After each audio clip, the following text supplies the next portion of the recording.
তই কি বনাইছা ন? মই এইফালে আজি ব্ৰইলাৰ চিকেন বনাই আছোঁ। এইপিনে চোৱা কেনেকুৱা হৈছে ন? মজা হৈছে দেই। একবাৰ দেখাই দিয়া আৰু এইটো কেতিয়া বনাবা? এইটো এতিয়া মই এইটো চৌকাত বনাম বুলি ভাবিছোঁ। গেছ এইটো মোৰ কাৰণে, মই গাহৰি নাখাওঁ ন। হয় নেকি? এইটো এতিয়া গৈ চৌকাত ভাজি তাৰপিছত ভাত ইপিনে হৈ গ'ল আৰু স্প্ৰে কৰি ডাইৰেক্ট ভাত খাম। অ'কে। এইটো কি হয়? পিঁয়াজ? এইকেইটা পিঁয়াজ চিয়াজ গাহৰি মাংসৰ কাৰণে ৰেডি কৰা। আলু আলু আলু দিব আছে, পাহৰিয়ে গৈছিলোঁ। এইফালে আলু আছে। এইপিনে আলু অকণমান দি দিম। মই ব্ৰইলাৰটো আলু বেছিকৈ খাওঁ ন, সেইটো কাৰণে ৰাতি খাওঁ, আকৌ ৰাতিপুৱাও খাম। হয় নেকি?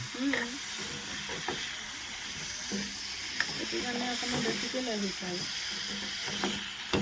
এইটো কি গাহৰি? গাহৰি আছে এইপিনে। আৰু এইপিনে আলু দি দিলোঁ এতিয়া।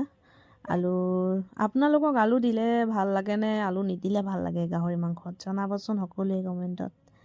আৰু এইপিনে এতিয়া চৌকাত বনাইছোঁ গাহৰি মাংসটো, এইপিনে গেছত আপোনালোকে চালে ব্ৰইলাৰ মাংস বনাইছোঁ মোৰ কাৰণে, আৰু এইপিনে চৌকাত গাহৰিটো বনাই দিছোঁ।